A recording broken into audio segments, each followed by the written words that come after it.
I spent 23 years doing primary research on why organizations fail.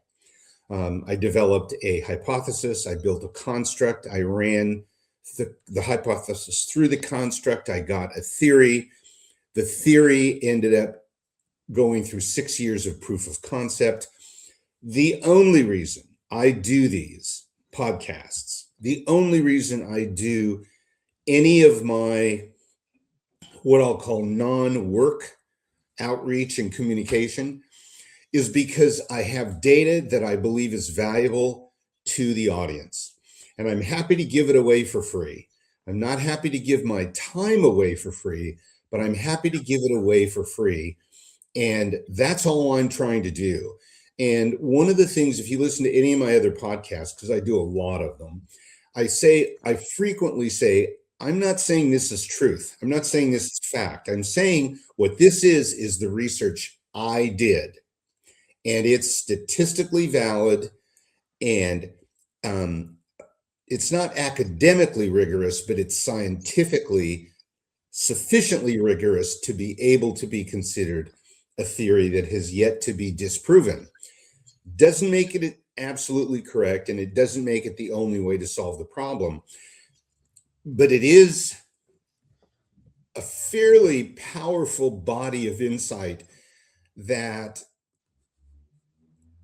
over the decades of using it, I have found to be highly impactful in the people that I work with and share it with. So one of the things that I want you to be aware of is that I am semi-retired, and I haven't done any marketing for 26 years. The last time I did any marketing was after I sold my last brick and mortar, and we closed that in December of 1999. I've owned 13 businesses. If you've done research on me, you know about my background.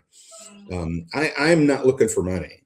I'm looking for messaging. I'm trying to let people who can benefit from this know that there's data here that might help them.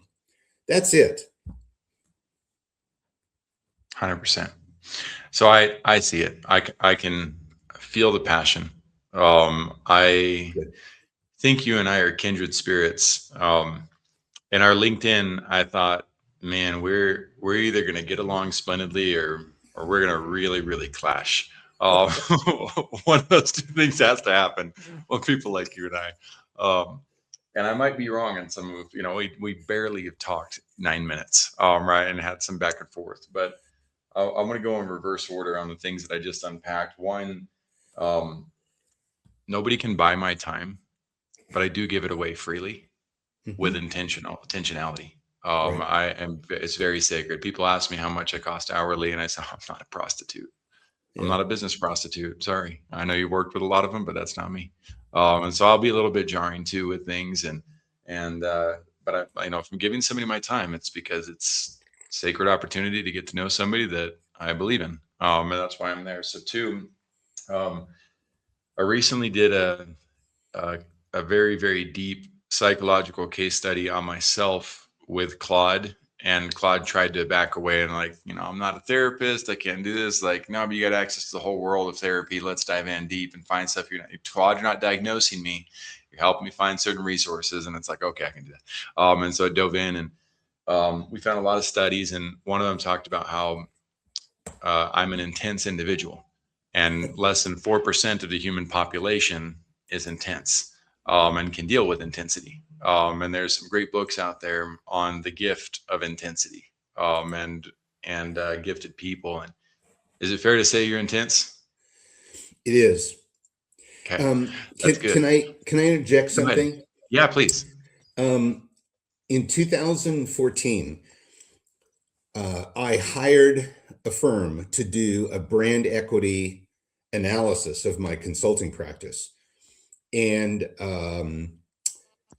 they came back, and the first thing had to do with my relationship with my wife. We've been married 46 years, first marriage for both of us. Congratulations. And thank you. And it's, I met her on a Wednesday, and we went out on a Friday, and she never left. And that was 46 years ago. So that's cool. But the second thing it said was that Larry is an acquired taste. And I was totally flattered by that. They talked to clients, current clients, previous clients, colleagues, and employees. And the universal comment was, I really don't know what Larry does. I know what he did for us, but I really wouldn't feel comfortable saying what it is he does. And Yes. the interesting piece of that is that because I've never worked for a company I didn't own, I don't put up with a lot of bullshit. And I can be somewhat profane. I was raised in an auto parts store, and I'm very direct. There's just no masks. There's filters, but there's just no masks. And I just don't see any point in a mask. And I'm one of those people that when you first meet me, you either go, whoa, I think I like this guy, but man, he's pretty intense. Or they go, you know what, man, you're too intense for me, dude. You're just too in my face. Back off.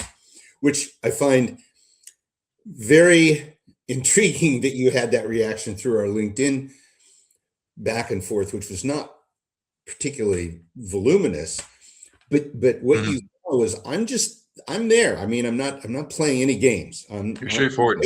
What you see is what you get, and if you don't like it, that's okay with me. As The Rock said, some people don't like me, and some people don't have good taste. So I've never heard that. I love that. I think that's fabulous. Absolutely. So the intense nature is something we share, and I think we also share. We're extremely intentional with our word choices, how we show up, what we do. So I have great respect for it. And I see that now. I need it. Again, sometimes, Larry, when people speak like you and I, they're just posturing, or they've got an inferiority complex, or they're just trying to, make the cut, or make it sound like they're important. And so I couldn't see that until I got in front of you, and I'm like, okay, this is easy to see. So we'll come back to that. The audience. All right. So this is the fun thing about podcasts. So I used to work behind the scenes on John Lee Dumas's Entrepreneur on Fire. I also used to work behind the scenes on Lewis Howes' School of Greatness. These guys have millions of followers. I met Dr. Eric Berg when he had 160,000 subscribers. Told him he had the worst website I've ever seen. I wouldn't touch it with a 10-foot pole. I'd never send my friends and family to it, never buy anything from him. And if I opted in, they'd probably steal my identity next. Told him he wasn't going to win with that thing. He made changes in 3 days. He's at 14 million subscribers now. He did the hard work. I just did the little bitty gift of let's fix this. The reason why I mention all that, I've been studying audiences too and growth. Videopower.com was where I was working at the time, independent consultant style. Jake Larson, the founder, was one of my best friends. He was a mission companion of mine down in Uruguay when we were young. And I don't mean to go too deep into this, but the LDS mission structure, when I got to Uruguay, you have a trainer who kind of babysits you and takes care of you and makes sure you don't freak out and go home. And that guy becomes kind of like your dad. If you ever had a manager and then the next guy who comes in after the manager leaves and you love the manager more than anything, you're not too excited to meet the next guy. The next guy was Jake Larson. I was awful to him. You don't know what you're doing. My trainer knew this, and he just took it every day, every week for 6 weeks. 3 weeks later, I ran into him, had another companion. I said, I am so sorry. I was awful to you. You were incredible. Like, now I see it. And he's like, I love you, bro. Give me a hug. And so he pulled me in. So that later on, Jake gets contacted by YouTube, asked to represent YouTube ads, becomes a YouTube ad expert of the world. Later on, I joined him. He calls me up. He says, Jackson, you're the most critical person I've ever met in my life. I need your feedback. And I was like, I don't want to be that guy, Jake. I was like, that's not who I was meant to be with you. I know. He's like, no. Like, I'm about to start a company. Should I do this? Told me that story about YouTube. Had launched a course called Turn Your Views into Sales. I joined him later. Jake went on to launch some of the most viral video ad campaigns of all time. Travis Chambers, our producer, produced the #1 YouTube ad of the decade with Kobe Bryant, Lionel Messi on Turkish Airlines. We worked with Daryl Eves, a Squatty Potties commercial. Anyway, I got to see a formula that nobody's gotten to see. Every campaign we launched, was just profitable, profitable, profitable, profitable. And I share that because I learned things about audiences that matter. So a quick truth for both of us, Larry, because I think at the end of the day, we both just want to help as many people as possible. That's really it for me. My vision is to bridge the economic gap between North America, South America, and rest of the world. I live in Ecuador. I live right in the heart of it. I speak Spanish. I build mostly a Spanish-speaking team. Every once in a while, we hire from other countries that are also underprivileged. And I teach virtual assistants how to become executives. And we use this book. This is the only book I travel with outside of my scriptures, and The Effective Executive by Dr. Peter Drucker. And the audience. The audiences are changing tremendously because AI and Google are learning the ability to dive into deeper levels of context and pull out rich value faster. And they're relying less on the popularity vote, but it's still very much a popularity vote for those systems. So it's going to feed people what they want to hear still. But because it's getting broader and more context, my audience is tiny for one, and it will be for 10 years. We get 10,000 subscribers. So what? They're not all watching either. And we're not the Walking Dead. They're not going to go get popcorn and watch Jackson talk on a microphone. It's just not going to happen. But the core audience, that means the ones that come, they're the ones who are probably very new in business. They're new visionaries. They have all the time in the world to listen to visionaries, and that's fine. And anybody that's a leader that talks about basic fundamentals, they're gonna benefit from it. They've got so much to learn, as you know, that it doesn't really matter who they're listening to, as long as they just start picking up principles. Where you're in my audience comes into play is I actually want you to dive deep into who are the people that are going to make the biggest impact with what it is you have to provide. And what are those questions that we can formulate? And we'll go back and forth with Cynthia, my team member, and Daniela to decide what that title and what that description looks like, because what's really our audience is the person who's looking on AI and they're diving in with AI at a deep level. Hey, this is my scenario. This is what's going on. I don't know how to deal with this, or I know how to deal with this, but I'm really not, like, I just need this little bit. And if you and I happen to have a conversation about that type of specificity, AI is getting to the point where it's going to be able to say, at 6 minutes and 17 seconds into this episode, Larry Mandelberg and Jackson Callum talked about X, Y, and Z, and that person can now find us these days easier than ever. So we want to cater to kind of I don't want to call it the calculus conversation, but if you and I are great enough teachers to be able to not be the mad scientist who goes from 2 + 2 to quantum physics, but has let's talk quantum physics right now. Let's talk about it with enough clarity that the audience who needs this most can say, oh, golly, I've been looking for this for decades. And then if we switch back to the elementary conversation, we're also clear about that. If we're clear, AI will gift that episode over and over for the next decade to people. You have the ability to do that. I can tell from your track record. I can tell from the way that you speak, the intentionality and intensity. And so don't try to overthink about my audience. Let's think deeply about the real audience. And when you tee me up with that, I can flow with the right questions for sure. Make sense? It does. When you are ready, there's two things that I want to mention, but I don't want to interrupt you. You're good. You sure?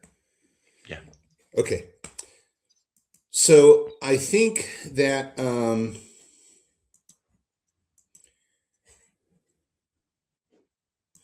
I don't know if this is going to let me do this. I'm trying to switch to. Oh, let me help you. You're there. Here you go. There we go. Yeah. So this is the background that I would ask you to think about, because I wouldn't call this the PhD stuff, but this is the nuts and bolts of the research. Right. And with a very small amount of oral explanation, it can become crystal clear to people what it is I'm talking about. And this is the $1 million insight. That's the first thing. The second thing is, I'm confident making the assumption that you understand exactly what I'm going to say. This is fantastic. When you write a book, the very first thing you have to do is you have to decide who the audience for the book is.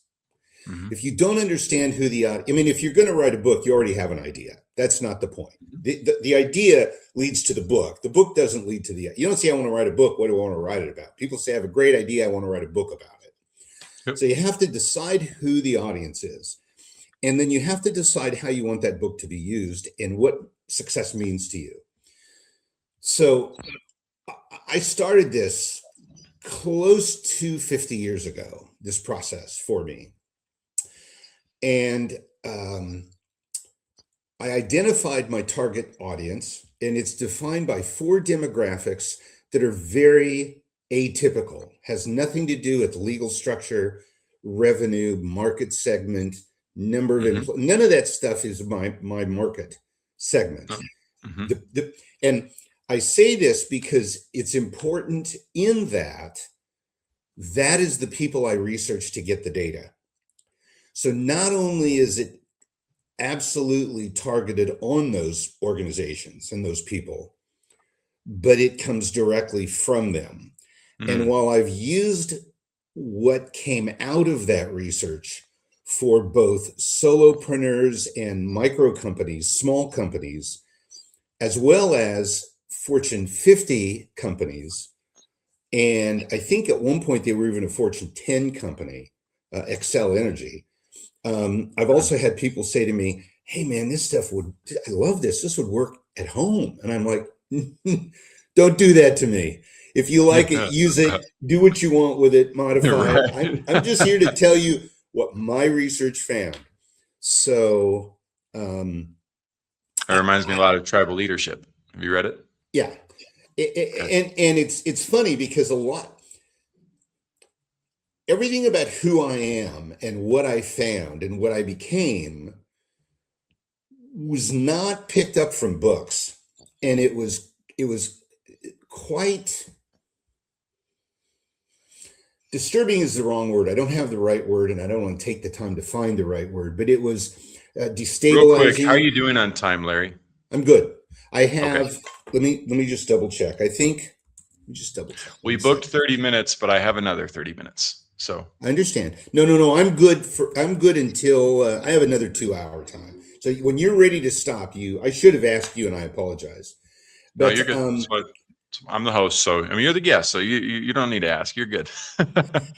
Well, it's just my background. Yes, sir. But it was kind of shocking to me how much of what my research uncovered and what my experience led me to believe that I found in some incredibly wise books. And one of the ones that was the most impactful was How. I don't know if you have read How yet or not. No. But it's by the guy who started Whole Foods. The book Who Not How. So that's an interesting correlation. Go ahead. Yeah. It's by the guy who founded Whole Foods. And it's pretty fascinating. There's a lot of books out there that communicate many of the same messages as I communicate. And there was a period of my life when I found that disappointing because I didn't want people to think that I was copying somebody else. But I've come to believe that, it just doesn't make any difference. I just need to tell people what I believe the truth is. And if they see it somewhere else, great. And if they don't, great. And it's the same thing with the intellectual capital. When I was younger, I'm 69 now. And when I was younger, I used to feel like I had to protect that because I had so much of my life built into it, right? I mean, I was so invested in it. But I've come to learn, and I use the word learn and not appreciate intentionally. I've come to learn that,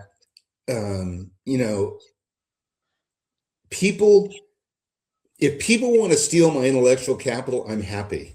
Take it. Yep. Please. Right. Spread it. If you can do what you need to do with any shred of what I'm going to give you, I'm happy for you. If you need everything I have, I'll give it to you find it on Kindle, on Amazon when it's on sale for $2 because you can find it plenty cheap. If you can't do it without my help, that's when you got to give me money, but I got to want to help you before I'm willing to let you give me money, right? It's a two-way Right. street. So I think that's a fascinating aspect of what I'm doing, because there's a lot of us out there that are just trying to, in the late in 2012, 2013, the US Census, they don't do this anymore, but they were aggregating the total number of small business startups and failures in the US on a monthly basis. And small business is under 500 employees, which is not small business, but that's what the Fed does. We were around 400,000 startups and failures every month. That's insane. And the failures were larger than the startups. That's insane. That's not right. That has to be fixed, and it can be. Otherwise, we're just going to have a society full of monster corporations that have no soul and live for money. Yep. That's my thing. My vision is a world with no something ads. I wrote? Absolutely. Man, I am excited. I hope that we can turn this particular conversation into a podcast with your permission. I'd love to. And two, that's going to depend on my video editors, their capabilities of being able to follow us on this. But this is incredible. And Larry, we live for the very same missions. Jake Larson, his revenue growth workbook is something that he gave out freely to the world as well. And while I was on that mission, I had a 0.37 GPA. Larry, I was not the best student in the world. And I didn't really know what I wanted to do. I still had in my head that I was going to be a basketball player, even though I graduated early, didn't play basketball my last year, and I was second in state trumpet too. And so I was kind of divided on those two passions, but I didn't have a mature level of purpose beyond I just needed to go on that mission. So I'm down there with a crappy grade, and this kid walks up to me in the middle of the night and asks me for bread, and he's starving, and he looks like my nephew. And I had to sit him home. I couldn't help him. It hit me so emotionally, and I just felt awful. I wanted to go to the rice fields and work the next day. I wanted to make some money, open a little computer store. Those people had big houses. I was like, that's got to be something good. I can help this town. And I just felt whack. An invisible force hits me in the face and says, Jackson, why don't you go home, take advantage of your education for once in your life, learn about business, and help as many towns like this as you possibly can. That drove me into business. I didn't know anything about spreadsheets. I didn't know what a spreadsheet was. I didn't know how to use Microsoft PowerPoint. I didn't know about math. I didn't know about what things are important in business. I never really cared about the bottom line for a long time. I just knew I needed to help the world. And for whatever reason, this was supposed to be my way of doing it. So that reality led me to just want to help people as much as possible. As I've worked in business over the last 19 years now back, I worked with a small startup out of Austin that was invested in by Y Combinator. So Matt Cutts, search director of Google, and Paul Buchheit became mentors to us and taught us some things. And then I helped Restaurant Connect grow, and we were bleeding out in the beginning, competing against Open Table. It took us 3 years to get to 36,000 recurring monthly revenues. We built hospitality management systems for fine dining and full service restaurants, integrated with POS companies. I just helped as an integrator, not knowing I was an integrator, help these companies figure out all the things they didn't want to do. And all the while, I was scared of my own vision, and like what I was supposed to do with it and how I was supposed to get there. But I share that with you because I grew this intense passion for, holy crap, every business I know is struggling and failing, and really, really can't figure this stuff out. And so I started when I found Jake Larson and started to work with him again, and I saw this formula and all of our clients were winning, every single one. I started to realize, like, okay, I've got to understand this math stuff, and this word called attribution, which I didn't know what it meant, and so I'm trying to figure this out. And let me go to this study that finally AI helped me move towards putting some of my thoughts together in a more cohesive fashion. This was just a couple months ago. To your point, Larry, the study that nobody's done, does marketing spend predict business survival? So as you talked about, the SBA publishes recommended budgets. The BLS tracks the failure rates, but nobody's ever connected the two. There's not a single study in the world on this. And so to get to more of the point on it, moving past some of the other some of the questions on here is, what percentage of gross revenue does the average US business actually spend on advertising? How many published studies directly correlate marketing spend percentage to business survival rate? And what do venture capitalists recommend instead? But let's just go down to this. The SBA recommends 7 to 8% of gross revenue for businesses under 5 million should go towards marketing. And Gartner's 2025 CMO spend survey reports an average at 7.7%. And because of the effect that Stanley Milgram calls the agentic state, if entities like this talk about it, and our BNI talks about it, and everybody we know talks about it, then what does everybody do? Everybody just blindly follows it. But that's like somebody telling us, if you want to get from Los Angeles to New York, you probably need about 10 gallons of gas. But nobody ever finding out if that actually got somebody to New York or not. I love that metaphor. That was very good. I love that. I have to thank Claude for that. It helped me pull all this information together and make it very, very easy for people to understand. And so it's exactly what's happening to businesses. And so the SBA is recommending 7.78%, but we have no idea if people make it or not. We know that 66% fail, but we don't know if 66% applied this or not. My theory is yes, they did. They applied this or worse. But the companies that are the entities that are actually investing in brands and telling brands how to grow based on an actual interest, they're recommending 20 to 50%. And nobody wants to hear that or listen to that because nobody wants to invest. And so I put together charts of investments based on businesses. But here's where this gets fun. In addition to the teaching process of what goes on, I asked Claude to help me design an email template that any American can use if they become interested in this subject. And obviously we need to make the presentation a little bit better, but if they just copy and paste this and send it to the representatives or these entities, we can draw some correlation with entities that might want to actually do the research and help the world finally have the study nobody's done. I mean, why would Bain Capital not want to be the first company to come out with that study? Or Harvard University, et cetera. So we took the email, and I also asked it to pull together the government agencies and their email addresses, the research firms, the AI companies, because what happens?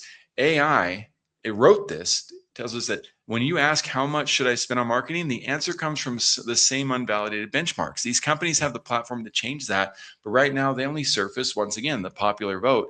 And then the media companies, Forbes would love to publish this. Inc. 5000 would love to say, hey, by the way, there's a study that's never been done before. And then universities and academics. So I know I went a little bit on a tangent, but I'm with you. We have got to help people see what's possible. And you're right. Business is hard, right? They're not going to figure it out on their own most of the time. They're going to need people like us in order to grow. And I too, I only want to work with people. We don't scale our company. We're going to take on 10 clients maximum at a time until I have other executives by my side. But one last final thing to show. I took Jake's revenue growth workbook. I've used it for years, but I recently decided, you know what? It's time to move from this spreadsheet version that companies like Nordic Track and Vivint were like, holy crap, we need this. This is amazing. This helps us reverse engineer everything we're doing. I took it and I added a new layer where instead of just showing the concept of advertising, I turned it into an emotional and logical correlated, harmonized process of, if they're unaware, we need to understand what their problem, pain, pleasure, purpose is first, their motivation, and we do need a test budget. If they're intrigued and attracted, then we need to know what it is, or if they need to be intrigued and attracted, we need to know what resource is going to help do that. We need to build it and track the process of doing that. And we need to know what KPI is going to help us validate whether this is accurate or not. And the whole thing flows to reverse engineer the psychological needs of a human being, the value ladder that it takes to build organizations like Vistaprint with a free business card design on the front end, all the way through buying hundreds of thousands of dollars worth of marketing collateral, and the metrics necessary to know if we're on point or not with what we're building. But this still became too limited. So I took all of this and I went back to, let's see, the power ads. I went back to Claude last week I started on this, and I started to build it out so that now I can provide this publicly to people And as they go through the process of understanding how funnels and blueprints work, they have access to all 7 tools that we built, and they can go through and start to learn in easy fashion super complex marketing stuff that nobody really wants to learn or has the desire to figure out, and realize that if you build the right types of systems, this is why a Starbucks exists on every corner in the world. They know how to build these formulas. This is why Mark Zuckerberg buys billion-dollar company after billion-dollar company, because they have the formulas necessary. But if we can empower everyday people to go through this and start to understand, that's there's a science to all this madness. Yes, there is a science and a formula to all of this. So I'm working on giving everything away as well, knowing that the more you give, the more you get. It's scientifically proven. That happens. But you found me, and I'm only 20 years into my 50-year adventure on this process. But that arc of success, I see it. And then you were going to say 2 things, and I don't know if you said both of them, but you did say you built this around 4 demographics. What 4 demographics did you build this around? A desire for sustainability. The leadership team has to say, when we're gone. Oh, sorry. What were the 4 demographics? That's what I'm telling you. Oh, okay. Got it. And my tagline for First Class Business is sustainable revenue growth, by the way. Okay. Yeah. So you're touching on a whole bunch of truths that are part of my research. For example, if you're not growing, you're dying. If you don't believe that, then I can't help you. But there is no such thing as stasis. It just doesn't exist. Mm-hmm. So the first demographic criteria is you have to have a leadership team that has a desire for sustainability. In other words, you need them to recognize that they won't be there forever. And when they're done, they want the organization to be strong and continue without them. Yes. The second is more than one layer of management. The third is no primary sources of revenue from retail activities. Now that requires a little clarification. I've been working with computers since 1973. I bought my first computer in 73. So I've got 53 years of experience. I've been involved in a whole lot of things that most people would go, whoa. And I feel like I've earned a right to say my piece about technology. And I absolutely hate it. I think it's the most horrible thing that's ever happened in our lifetimes. But I can't change it. And we're going to live with it. And that's okay. I will live with it. And I will make the best of it. But there is no such thing as B2B and B2C. Those are bullshit labels. They mean nothing. You're either selling to the end user or you're selling to an intermediary. It's that simple. And for me, when I say wholesale, what I mean is you're selling to a non-retail consumer. You're not selling to someone who's buying commodities. So that's what I mean when I say no primary sources of revenue from retail activities. Can you help me see that from a layman's standpoint? Help me see what that means. If you're selling knives and forks to restaurants, to me, that's a wholesale activity. The end user is the diner. Is that B2C or B2B?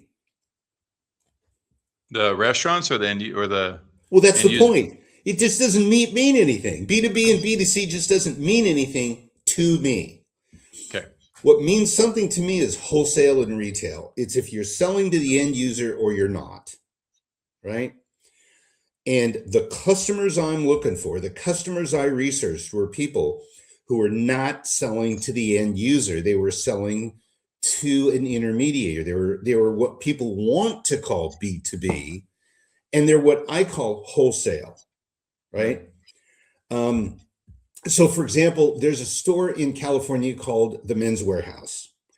Mm-hmm. And are you familiar with them? Yeah, I've bought from Men's Warehouse several times. Okay. So they were a client of mine at one point, but I didn't work for any of the stores. I worked for corporate. I had no interest in working with the retail stores. Mm-hmm. Same thing with a food magnate. There was a guy in California that I did some work for. He was having some issues with his leadership team, and he had, don't hold me to the numbers, 130, 160 He had 4 franchises like Kentucky Fried Chicken, TGI Fridays. I don't remember what they were, Sure. but I didn't do any work for his stores. I worked for corporate office, right, to help the corporate office function better. So that third demographic criteria is no primary sources of revenue from retail activities. This is perfect. Let me use Men's Warehouse as an example on that then. So Men's Warehouse, it could be easy for the average consumer to assume that, well, wait, their primary revenue comes through John walking in and buying a suit. But was there another revenue model that John overlooks? Is that a rhetorical question or is that a direct question? No, that's a direct question. So my goal was to help Men's Warehouse make their retail locations more effective by helping management in the corporate headquarters understand what they needed to do to make management of those retail locations more successful. Without me getting into what those retail locations did, I was teaching them how to deal with the retail location management teams. Right? So the revenue ultimately comes from the end user, but that wasn't who my target was. That wasn't who I was trying to serve. I was trying to serve the leadership team in corporate who was serving the leadership team in the retail stores. But I never touched the retail stores because I don't know anything about retail. Gotcha. So it existed. And so you're talking about specifically in reference to your role, not necessarily in reference to the business model. My role in my research. Your role and your research. Okay. And I can, so I'm going to play with that a little bit. So in your role, for instance, to me, your role is the one that future proofs a brand like that.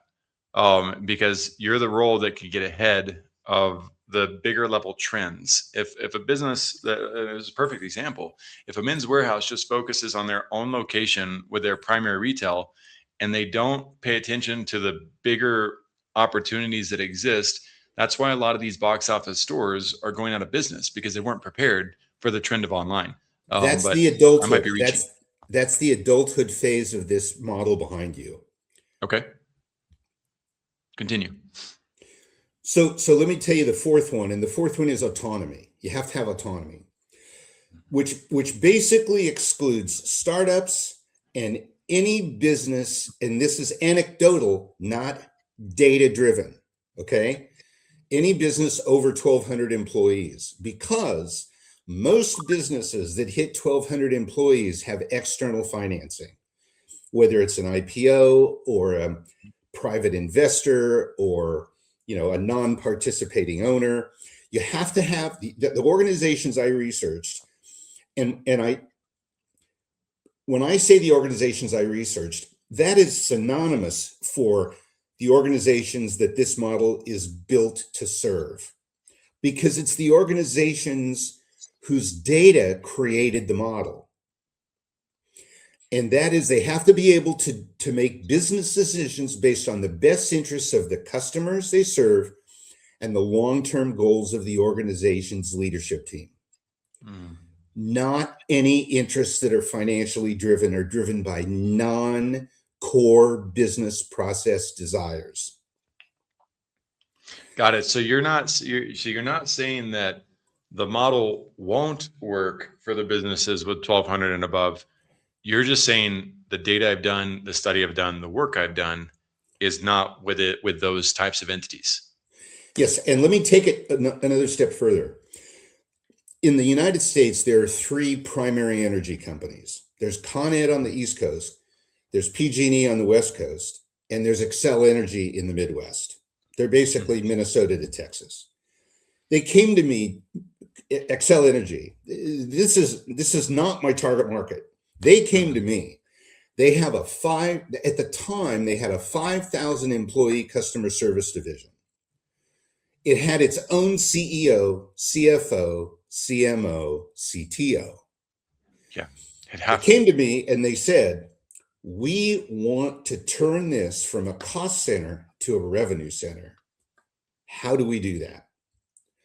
So they were committed because they're customer service oriented. And the reason they wanted to do that was because they knew how important customer service was. It wasn't a play for more money.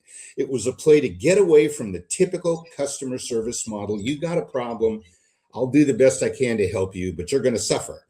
It was Right. about these guys. I don't want to go to a secondary energy provider or a small energy provider because I can't get the same level of support and services I can from Xcel. Xcel bends over backwards to take care of us. That's their primary goal, not energy.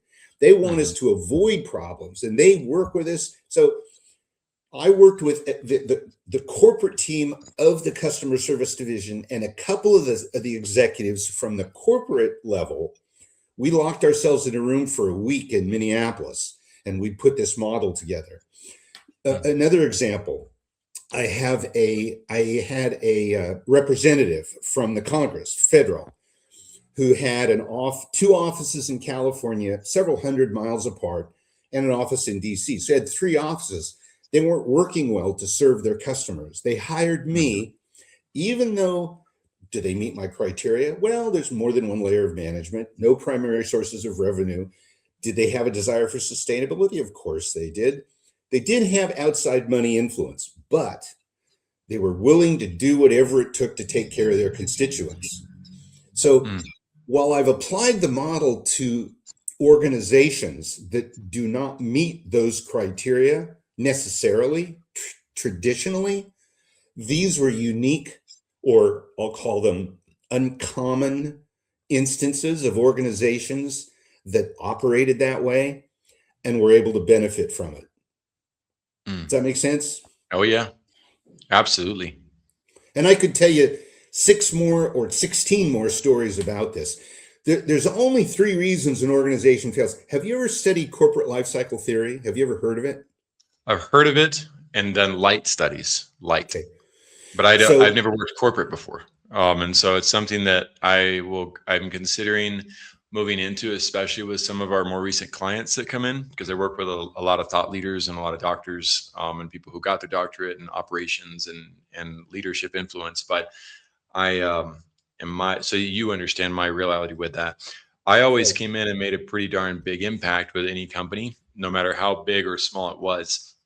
And as somebody who didn't have a degree and was kind of a young gun with no diplomatic skills, I was just going to say what needed to happen. Right. It wasn't, usually the founders loved me until the other key influencers in the room were like, well, wait, what degree does he have? How do you know this is going to work? Did he really have a proven, maybe you guys got lucky in the past, and they found all their ways to undercut me. These days, I have another asset on my hand that makes it a lot easier. I have gray hair these days. And so they don't care as much about the degree at this point. Yeah. I'm also more diplomatic at this point. And like I said, with the other executives by my side, my theory, Larry, is that, and I like helping the small businesses. I always will. That will always be a part of it. But we can't sustain the level of growth we want to provide to people trying to help mom and pops that might be a little bit less consistent, might be a little bit more unreliable, might not want the intense level of feedback that I'm able to provide. They tend to hedge their bets. So we're creating a freemium business model, as I showed you that system around like, no, let's give that to everybody who needs it. But when I go in to consult with bigger companies, if I can go in with somebody who's head of cultural development, I can go in with somebody who's an operations guru and can help with the COO and the operations department. If I can go in with somebody who is going to help on the technology side, and we sign a bigger contract, when we're going to work with that entity, if I'm probably going to be in the chief marketing officer evaluation role or helping that person, if I notice that we've got problem children in that department, I can quickly let my cultural counterpart know about it. And if they've got any executives who come in and say, well, culture doesn't drive revenue, we need help on the marketing, I can come in and say from the marketing perspective, right. Oh, hell no. Like, you've got to have culture. This is not going to work if you don't have it. And so all of us would be able to have an executive body that works with their executive body. And now we're not being bullied around and bossed around. We would come in kind of like a mini Deloitte or a mini McKinsey and Company. And so anyway, I just share that because what you're about to teach me is something that I absolutely have to learn about if I'm going to help at those levels. Continue. So corporate life cycle theory was something developed in the 80s and promoted by about a half a dozen different specialists. And they actually got it into print in books and out into the business community in the 90s. The guy who is my primary resource, because of, they all did about the same stuff. They all came up with about the same stuff. But my guy is, I mean, we all have people we like more than others. And the guy that I like, that I thought did the best job on the theory, his name is Ichak Adizes, Adizes. And his book is called How and Why Corporations Grow and Die and What to Do About It. It is now out of print. It is almost impossible to find, obviously, unless it's used. There is a new edition. It is not good, just like the E-Myth. The E-Myth Revisited is a piece of crap. The E-Myth is a good book. Really? Well, that's opinion. But yeah, and I know these people. I mean, I know these men who wrote these books. I'm a huge fan of revisits. Now I got to read the original. Oh, the original is just 10. In my opinion, it's 10 times. And the only reason he wrote it was because he got screwed by his partner. That was the only reason the E-Myth Revisited was written. And he had to make so many changes to be able to do it legally without getting in trouble that, to me, it just polluted the book and took away. Wow. It just pains me when people read it. And I've never talked to anybody that says they hate it, but I've also never talked to anybody that says they've read both. And it's hard to find. No, I haven't. I got to read both, because I'll tell you, the revisited version like changed everything for me. It made a massive impact. But to your point, like, no, I'm not defending it. I'm like, I can't wait to read the other one now. Yeah. So Adizes came up with this corporate life cycle theory. And anyway, what my book does, it lives in a particular space. And it's interesting to hear you talk about this stuff, because what you're doing is you're touching on bits and pieces of what I touch on, but you're at different levels. Yeah. And what I'm bringing together in this research is how all of that crap fits together and how it needs to be properly sequenced to be able to create the capacity to create sustainable, profitable growth using leading non-financial indicators. What I measure, I have an assessment tool that measures 8 elements within a business. 3 of them represent youth, 3 of them represent adolescence, 2 of them represent adulthood. This is the next stage of corporate life cycle theory. And what it does is, if you take it honestly, and there's no reason not to, there's 8 sections, each with the potential for 4 yes/no questions. So the most you could ever do is 32 yeses. But once you get to a no, you stop, right? So each one of those 8 has 4 questions. Is this true? Is this true? Is this true? Is this true? Then you go to the next question. If you say no on any one of them, you go to the next one. So it could be as short as 8 questions or as long as 32 questions. But they're yes, no question, or 8 questions, 32 questions. And what it does is it measures the relative strength of each of those 8 indicators in your organization from weakest to strongest, which tells me what stage of maturity you're at. And it tells me which one single area we need to focus on to improve your business the most dramatically in the short term. And again, none of this is personal. And one of the interesting things is I've done this for larger organizations with different divisions, and we'll end up with, like I've had up to 30 people take this in an organization. And these are all people in a leadership role or in what they call a conduit role, someone who has the ear of everybody, an employee who has the ear of all the other. So, you know how that stuff works. Yeah. And what we've found is that the big picture is always the same, but you can have silos where in a particular silo, you have different levels of strength and weakness. So we have to segment how we approach that. So one of the things that there's only 3 reasons an organization fails. This is the thing that blows most people's minds. You made a comment, it's not easy. You're wrong. It's totally easy. It's very easy to do. The problem is people don't want to do it. There's an eternal conflict that exists, that's existed since man walked. And that is, we don't want anything to change. Right. When Ugg the caveman went to Oog the caveman and said, I give you water, you give me meat. Those guys, they were bartering. They didn't want anything to change. You know, when water became scarce, it was a problem. One guy had something, the other didn't. When meat became scarce, we live in a world, every organization lives in a world that is constantly changing faster and faster. And every one of them wants that change to stop. Yeah. You cannot exist in an environment that is stable. So the trick is to learn how to own change. When I speak, I always open the same way. How many of you, generally speaking, feel most people like change? Depending on the audience, I might get no hands up. You know, I had a 500 person audience once. I got 15, 18 hands. Yep. Then I go, how many of you people generally believe that most people don't like change? And of course, every hand goes up. And then I say, you're all wrong. Every one of you is wrong. Every single human being absolutely loves change. Change is not the problem. The problem is who is doing the change unto whom. Everyone loves the change they do unto others. No one loves the change others do unto them. And the thing that causes businesses to fail are ill-informed decisions based on assumption, not data. And when you're new and you're dealing with constant growth, you're constantly facing new challenges you don't have experience with. And when you make a bad enough wrong decision, it destroys the business. So the key is to figure out how to leverage change so you own it, and it's you doing it to others, not having it done unto you. That's the catalyst, change. So every one of these 3 stages of maturity has a single reason for failure.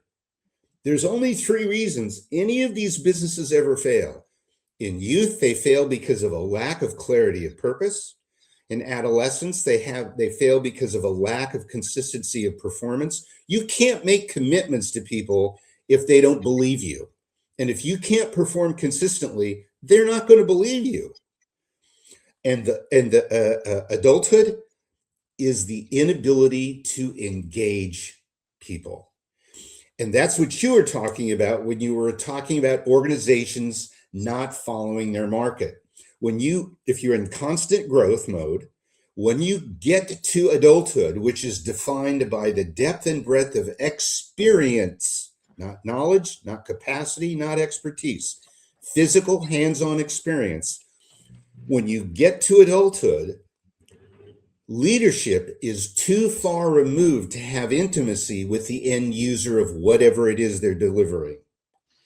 If you don't have engaged people who feel a need for the organization to succeed in its effort to deliver on its value and to work towards achieving its ultimate long-term goal, commonly referred to as mission and vision, nobody's paying attention. And if you don't have the right communications infrastructure in place to allow those frontline people who are actually touching the end users, the customers, the consumers of your products and services, that message never gets back to leadership. And that's why they fail in adulthood. This is what happens for me. I start telling people this and they go, oh my God, this is so simple. It makes so much sense. And that's why I say this isn't hard. It really isn't hard. There are some technical skills you have to master. But what I do is I change people's perspective on how they think about their business. Sure. You go. I don't have a chapter on finance. All of my reviewers all said the same thing to me. My colleagues. How do you write a business book without a chapter on finance? Well, finance doesn't have anything to do with business failure. Finance is nothing more than a lagging indicator of prior bad decisions. Once you're in trouble financially, you're True. screwed. There is no such thing as a leading financial indicator. There's leading economic indicators, but there is no such thing as a leading financial indicator. That phrase I use, create sustainable, profitable growth using leading non-financial indicators. Well, first of all, you can't have growth that's not profitable, so that's redundant. And second of all, there is no such thing as a leading financial indicator. So even though I say you don't use them, there are no such things. So what I do is change people's perspective. You go to my marketing, there's a marketing chapter, not a sales chapter. In the marketing chapter, it says, if you know marketing, skip this chapter. Read the rest of the book. If you like my approach, if you like the way I'm talking about what I'm talking about, when you're done, come back, read this chapter. Maybe you'll find something you like. But I'm not going to teach you anything in here because all I'm trying to change is your perspective on marketing, not the tactics of doing it. Right.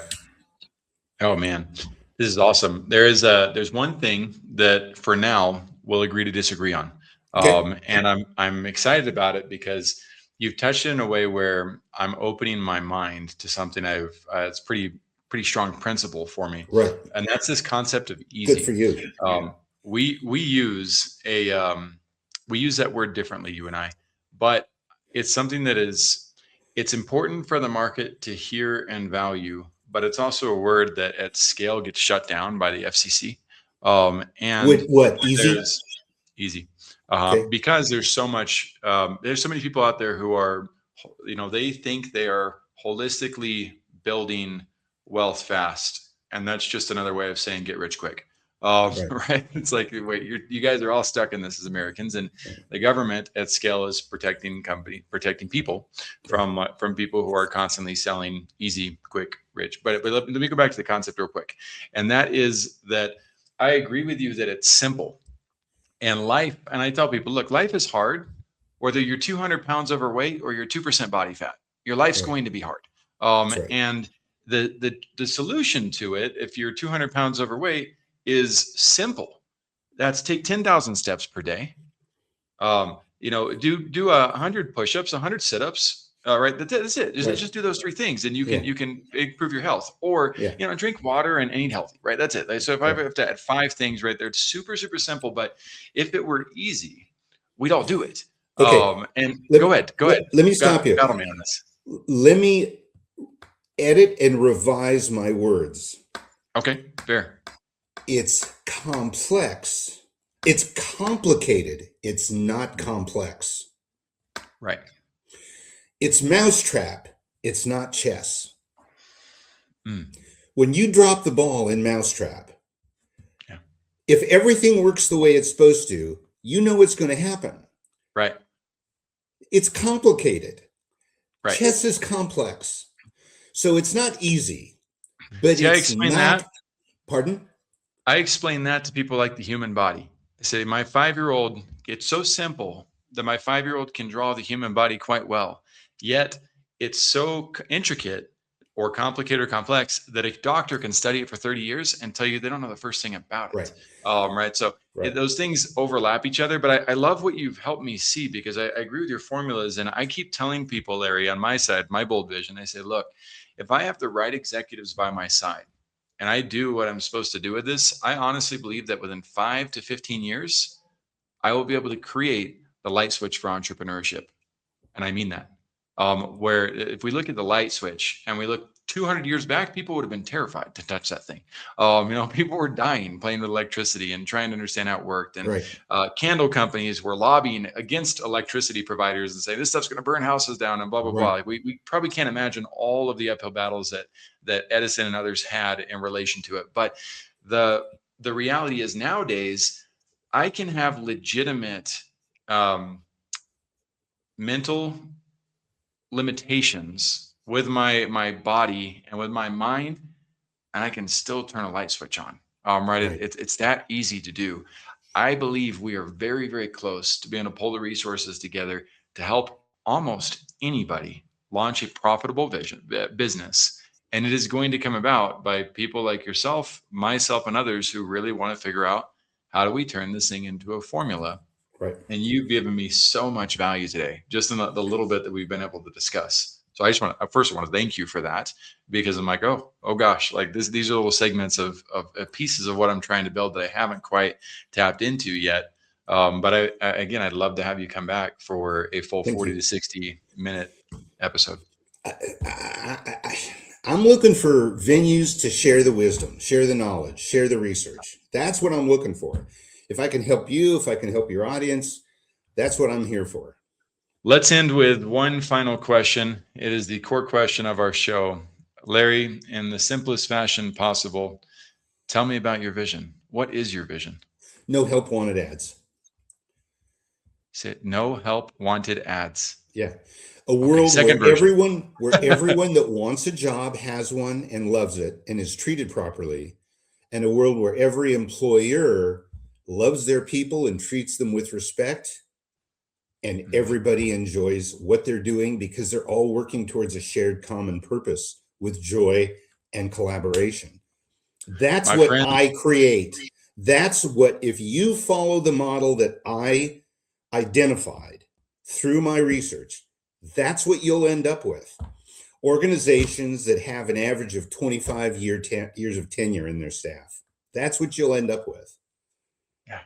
Well, that's a vision, a loving vision that we all want to be a part of. You heard it from Larry Mandelberg. We'll see you guys on the next episode. Thank you for being here today. I'm really happy that you tuned in to Vision Pros Live. I'm looking forward to seeing your reactions as these episodes continue to move forward. This is going to get more and more fun. We'll have more and more engagement as well. We'll invite people to participate in the show. And thank you for giving us your time and attention. Have an excellent time building out your vision and becoming a vision pro yourself.